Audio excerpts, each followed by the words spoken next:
भेंडीची भाजी तुम्ही बऱ्याचदा खाल्ली असेल, पण अशा पद्धतीने बनवलेली भाजी एकदा नक्की खाऊन बघा. गॅरंटीने सांगते एवढी आवडेल तुम्हाला की सारखी सारखी बनवून खावीशी वाटेल. भाजी बनवण्यासाठी भेंडी स्वच्छ धुवून कोरडी करून नंतर अशी जराशी लांब लांब चिरून घेतली. खूपच सोपी पण जराशी वेगळी पद्धत आहे, त्यामुळे व्हिडिओ संपूर्ण पहा. तर इथे 4-5 छोटे छोटे असे कांदे घेतलेत पहा मी.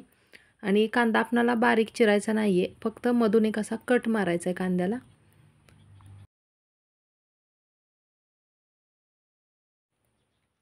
कांद्याच्या अशा पाकळ्या एका साईडला अशा करून घ्यायच्यात, म्हणजे अशा सुटसुटीत पाकळ्या करून घ्यायच्यात कांद्याच्या.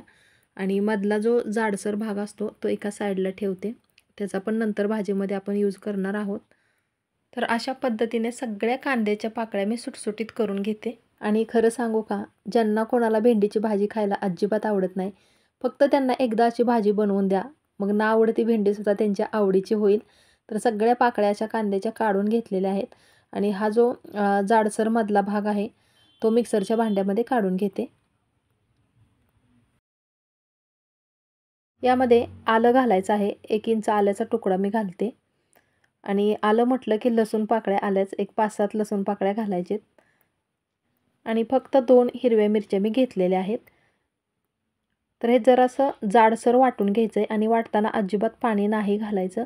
तर अशा पद्धतीने जरासं असं मोठं मोठं वाटून घेतलं आहे पहा. एक वाटण तर झाले, आता दुसरं वाटण बनवायचं आहे. त्यासाठी 2 टोमॅटो घेतलेत. मैत्रिणींनो, रेसिपी खरंच खूप छान आहे, त्यामुळे तुम्हाला विनंती आहे व्हिडिओ संपूर्ण पहा. आणि थोडासा जरी व्हिडिओ तुम्हाला आवडला तर आपल्या चॅनेलला लाईक, शेअर आणि सबस्क्राईब नक्की करा. नवीन यूट्यूबरसाठी तुमचा एक सबस्क्राईब खरंच खूप मोलाचा असतो. तर टोमॅटो बारीक कट करून घेतल्यानंतर एकदम बारीक अशी पेस्ट बनवायची याची.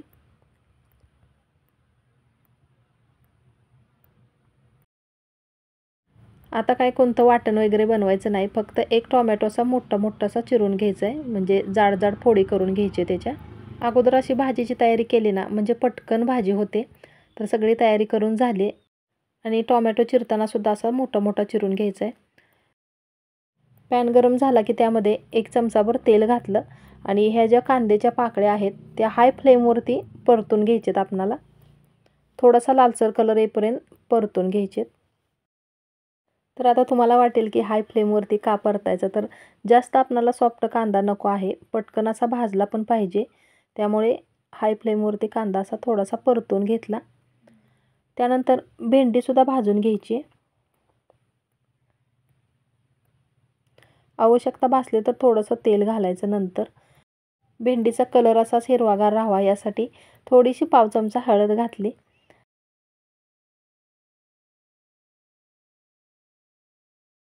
भेंडी भाजण्या अगोदर तेल घातलं नव्हतं, थोडंसं तेल घालते यामध्ये. आणि चांगली भाजून झाली की अगदी थोडंसं मीठ घालायचं. अगोदर जर मीठ घातलं असतं तर पाणी सुटलं असतं, त्यामुळे भेंडी भाजून झाल्यानंतरच मीठ घालायचं. तर व्यवस्थित अशी भेंडी परतून झाली. आता ही काढून घ्यायची भेंडी. तर याच पॅनमध्ये आता भाजी बनवायची. अगदी थोडंसं 1 चमचाभर तेल मी गरम करायला ठेवलेलं आहे.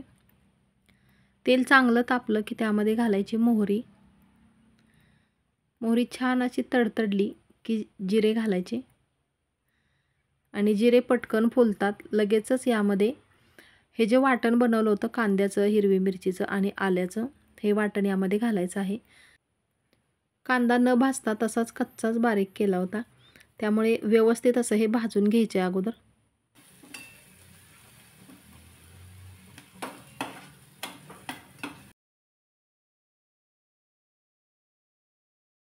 कांदा आपणाला एकदम असा लालसर कडक होईपर्यंत परतून घ्यायचा आहे, पण त्या अगोदर थोडासा कढीपत्ता यामध्ये घालते, कारण निम्म्यापर्यंत कांदा आपला परतून झालेला आहे. आणि अगोदर जर कढीपत्ता घातला असता तर तो करपला असता, त्यामुळे आत्ता मी यामध्ये कढीपत्ता घालते. आणि अजून 1-2 मिनिट हे चांगलं मिक्स करून परतून घ्यायचं आहे. शक्यतो आपण काय करतो, कांद्याची किंवा टोमॅटोची ग्रेव्ही नुसती थोडीशी परतून घेतो, पण यामधला जो कांदा आहे तो पूर्ण असा एकदम लालसर होईपर्यंत परतून घ्यायचा आहे. आणि हे वाटणसुद्धा मी जरासं जाडच ठेवलेलं आहे. तर यामध्ये थोडेसे सुके मसाले घालायचे. अर्धा चमचा जिरेपूड घातली आणि त्यानंतर अर्धा चमचा धने पावडर घालायची आहे. मसाल्यांचं प्रमाण तुमच्या आवडीनुसार कमी जास्त करा, कारण मी थोडीशीच भेंडीची भाजी बनवते. तुम्हाला जर जास्त भाजी बनवायची असेल तर थोडंसं प्रमाण वाढवा. 1 चमचाभर मी लाल तिखट घातलेलं आहे आणि तिखटाचं प्रमाणसुद्धा तुमच्या आवडीनुसारच ठेवा. थोडंसं काही सेकंदासाठी हे परतून घ्यायचं आहे.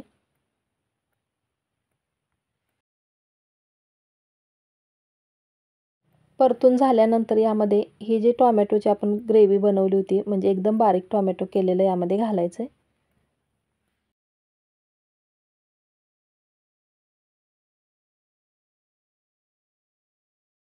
आणि टोमॅटोसुद्धा कच्चंच बारीक केलं होतं, त्यामुळे हे सुद्धा छान असं तेल सुटेपर्यंत परतून घ्यायचं आहे. आणि परतत असताना यामध्ये अजून एक मसाला घालायचा आहे, पण अगोदर थोडंसं हे परतून घ्यायचं आहे.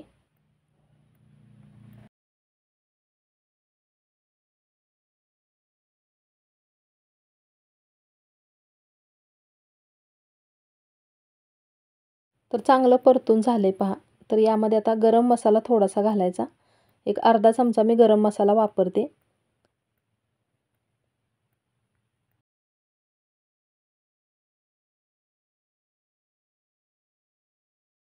मसाला भेंडी बनवते, त्यामुळे मसाल्याचा वापर थोडासा तरी करावा लागतोच, त्याशिवाय टेस्ट येत नाही. तर चांगलं हे तेल सुटेपर्यंत साईडने असं बघा तेल सुटायला लागले. व्यवस्थित असं परतून झालं की हा जो टोमॅटो चिरून घेतला होता जराशा जाडसर फोडी, तो टोमॅटो यामध्ये घालायचा आहे. अगदी थोडंसं 1 मिनिटभर परतून घ्यायचं आहे. परतून झाल्यानंतर यामध्ये भाजलेल्या कांद्याच्या पाकळ्या घालायच्या. ही भाजी ना दिसायलाही खूप सुंदर दिसते आणि खायला तर त्याहीपेक्षा टेस्टी लागते. तर व्यवस्थित हे मिक्स करून घ्यायचं आहे.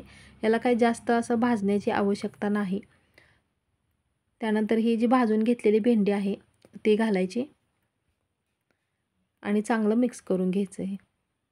सगळे जिन्नस ऑलरेडी भाजून घेतलेलेच होते, त्यामुळे फक्त हे मिक्स करायचे, जास्त भाजण्याची काही आवश्यकता नाही.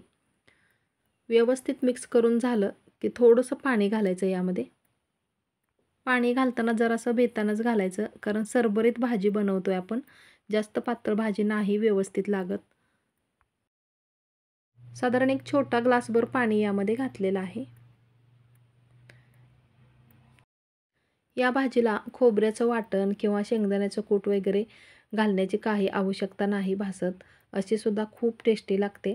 तर छान अशी उकळी यायला लागले. चवीनुसार मीठ घालायचं आहे यामध्ये आणि मीठ घालताना जरासं कमी घालायचं, कारण भेंडी भाजताना पण थोडंसं मीठ घातलं होतं. यावरती झाकण न ठेवता अशीच मंद आचेवरती भाजी शिजवून द्यायची आणि जास्त वेळ पण शिजवायची गरज नाही, पटकन शिजली जाते. एक 2-3 मिनटात तर भाजी तयार होते. जशी जशी भाजी उकळते तसा याला कलर किती छान आलाय पहा आणि यातलं पाणीसुद्धा बरंचसं आटलेलं आहे. तर व्यवस्थित एकदम जशी पाहिजे तशी परफेक्ट अशी भाजी झाली.